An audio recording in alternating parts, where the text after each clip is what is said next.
नमस्कार, धर्म ज्ञान के दर्शकों का स्वागत है। मैं हूं आपके साथ कविता राणा। भारत में कमाल और दुनिया में धमाल मचाने वाले पीएम मोदी कुछ भी करते हैं तो इंटरनेशनल मीडिया की सुर्खियों में आ जाते हैं।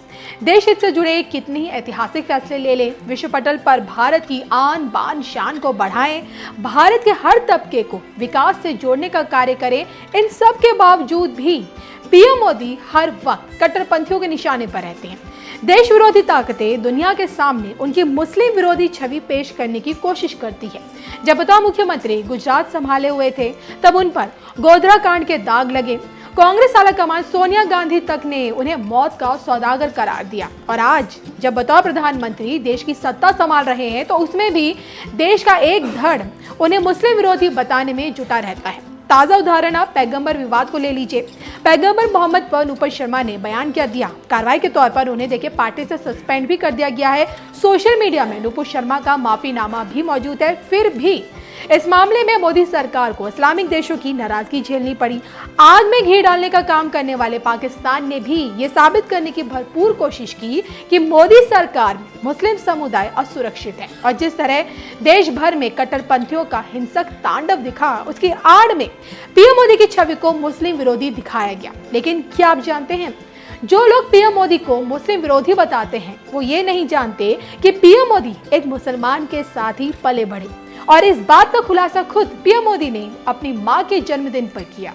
मां हीराबेन के जन्मोत्सव के मौके पर पीएम मोदी ने एक इमोशनल भरा ब्लॉग लिखा जिसमें उन्होंने एक ऐसे मुस्लिम शख्स का जिक्र किया जिसके साथ वो पले बढ़े और जिसके साथ उनका बचपन गुजरा। जी हाँ, मां से जुड़ी अपनी बचपन की यादों को साझा करते हुए पीएम मोदी ने ये बताया कि उनके परिवार में एक मुस्लिम शख्स ऐसा रहा जिसको उनकी मां हीराबेन ने एक बेटे की तरह पाला और वो शख्स है अब्बास राम सद्दा। पीएम मोदी ने अपने ब्लॉग में ये लिखा है, मां दूसरों की खुशियों में अपनी खुशी ढूंढा करती थी। हमारा घर बेशक छोटा था लेकिन उनका दिल बहुत बड़ा था। मेरे पिता के घनिष्ठ मित्र पास के गांव में रहते थे। उनकी असमय हुई मौत के बाद पिताजी उनके बेटे अब्बास को हमारे घर ले आए थे। वो हमारे साथ रहा और उसने अपनी पढ़ाई पूरी की। माँ अब्बास के प्रति उतनी ही स्नेही और उसकी उतनी ही देखभाल करती थी जितनी वो हम सभी भाई बहनों की किया करती थी। हर साल ईद के मौके पर वो उसकी पसंद का खाना बनाती थी। त्योहारों पर पड़ोस के बच्चों का हमारे घर आना और माँ की विशेष तैयारियों का आनंद लेना आम बात थी। जब भी कोई साधु हमारे पड़ोस में आता तो माँ विनम्रता से उन्हें भोजन करने के लिए हमारे घर आमंत्रित करती थी।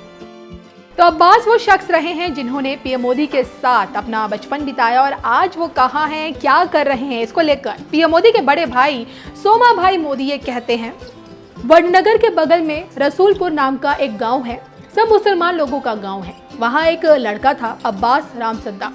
वो मेरे भाई पंकज के साथ पढ़ता था। उसके पिताजी का देहांत हो गया तो उसको पढ़ाई छोड़ने की मजबूरी हो गई थी।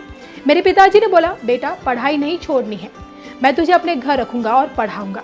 तो वो हमारे साथ रहता था, हमारे साथ खाना खाता था। मेरी माँ उसके लिए खाना बनाती थी। उसकी सरकारी नौकरी लग गई। क्लास 2 ऑफिसर से अभी हाल फिलहाल में 1 साल पहले ही वो रिटायर हुआ है। बहरहाल माँ के जन्मदिन के मौके पर मोदी काफ़ी इमोशनल नजर आए। कहते हैं ना, हार के मैं बैठ नहीं सकता क्योंकि मेरी माँ ने सिखाया है जब तक जीत ना मिले तब तक लड़ते रहना। भले ही देखिए ये शब्द पीएम मोदी के ना हो लेकिन अपनी माँ से उन्होंने यही सीखा है, हारना नहीं है। माँ की यही सीख आज पीएम मोदी की कामयाबी की सबसे बड़ी वजह है। जिनके आगे पूरी दुनिया झुकती है उनका सिर माँ के आगे झुकता है। जिनके आगे देश के दुश्मन थर थर कांपते हैं उनके अंदर एक बच्चा आज भी अपनी माँ के आंचल में छिप जाना पसंद करता है और जिनसे मिलने के लिए विश्व शक्तियाँ पलके बिछाए बैठी रहती हैं, उनके दिल में हर वक्त अपने माँ से मिलने की ललक रहती है। भले ही राजनीतिक कारणों की वजह से पीएम मोदी हमेशा अपने घर से दूर रहे हों लेकिन ये दूरियां माँ बेटे के इस रिश्ते में कभी नहीं आई।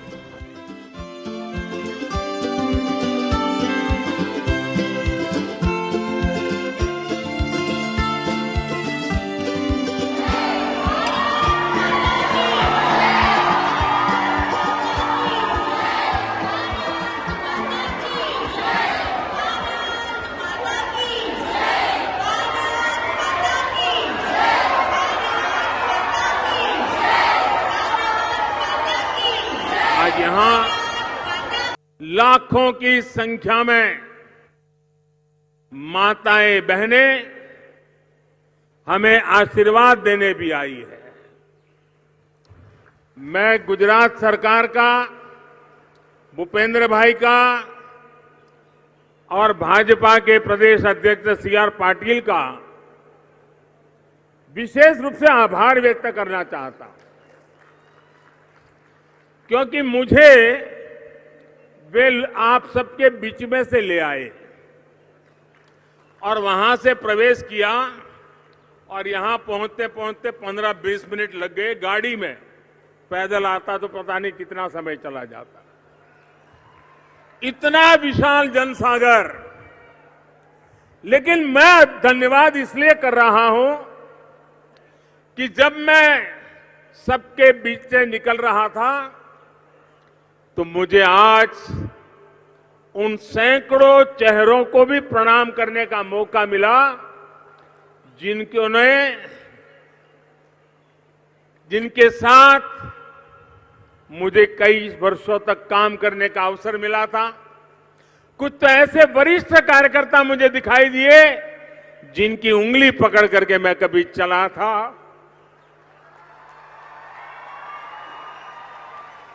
अनेक माताएं ऐसी मिली जिनका मैंने सर झुका के प्रणाम किया।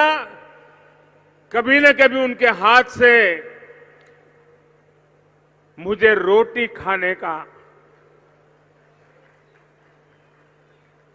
सौभाग्य मिला था।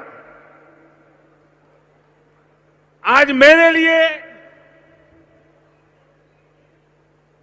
ऐसे सैकड़ों लोगों के दर्शन करना, उनके आशीर्वाद लेना, ये अपने आप में मेरे लिए धन्य भाग्य था। और इसलिए मैं गुजरात प्रदेश का, भूपेंद्र भाई और सरकार का और आप सबका भी हृदय से धन्यवाद करता हूं।